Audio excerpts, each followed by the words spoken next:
Welcome back. હવે નજર કરીશું આગળના સમાચાર પર. જૂનાગઢ જિલ્લામાં બોગસ મંડળીઓના કારસ્તાનને લઈને ખેડૂતોમાં ભારે ચકચાર અને આક્રોશનો માહોલ જોવા મળી રહ્યો છે. વિસાવદર અને જૂનાગઢ તાલુકા બાદ હવે માણાવદર તાલુકામાં પણ બોગસ મંડળીનું કૌભાંડ સામે આવ્યું છે.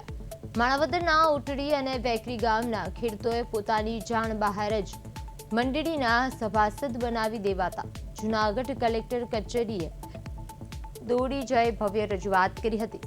ખોટા ધિરાણ કે જમીન પર બોજો નોંધાઈ જવાની ભીતિથી ફફડી ઉઠેલા ખેડૂતોએ તમામ બોગસ મંડળીઓ તાત્કાલિક રદ કરવા અને દરેક ખેડૂતોને નો ડ્યુટી સર્ટિફિકેટ આપવાની બુલંદ માંગ કરી છે અને કૌભાંડીઓ સામે કડક કાર્યવાહી ન થતા ખેડૂતોએ વહીવટીતંત્ર સામે ભારે વિરોધ દર્શાવ્યો છે.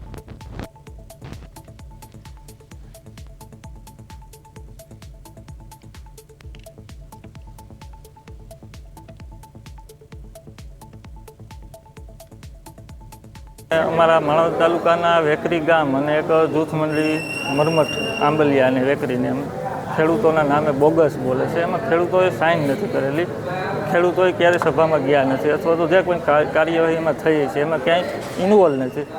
આ વિસાવદરથી ચાલુ થયું છે, અમને ધીરે ધીરે માણાવદર સુધી પૂગ્યું અને આ જિલ્લામાં જે રેકેટ ચાલે છે એનો અમે સખત વિરોધ કર્યો. અમારામાં નામ રાખવા નથી, નામ કાઢી નાખવાના છે અને આ મંડળીનું રેકેટ જે છે એ વેલી આજ રોજ તારીખ 27/7/2026ના રોજ અમારા ગામે સેવા સહકારી જય દ્વારકાધીશ સેવા સહકારી મંડળી કોઈ પણ સંબંધી વિધા લીધા વગર, મંજૂરી લીધા વગર અમારા ખેડૂત ભાઈઓના નામ તેમાં સામેલ કરેલ છે.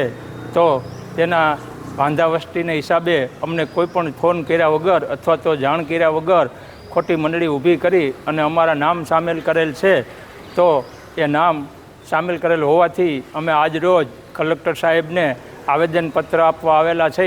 સાથે માણાવદર તાલુકાના વેકરી ગામના માણસો પણ આવેદનપત્ર અને જે તે સમયે આજે મંડળીનું જે કંઈ બહાર આવ્યું છે એ જ્યારે બની હોય ત્યારે તે પહેલાં મારા બાપા શ્રી ઓફ થઈ ગયેલા હતા અને હજી અત્યારે હયાત એનું નામ મંડળીમાં બોલે છે.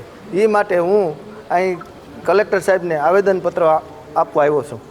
શું માંગણી છે તમારી? મારી માંગણી છે કે આ મંડળીની કોઈ પણ જાતની આજથી અમારી પેઢી કે અમારા વારસદારો કોઈ સહાય લેવા માગતા નથી. અમારું, મારા બાપાશ્રીનું કે મારું કોઈ પણ નામ સડાવ્યું હોય તો એમાંથી હું નોંધ્યું લેવા માગું.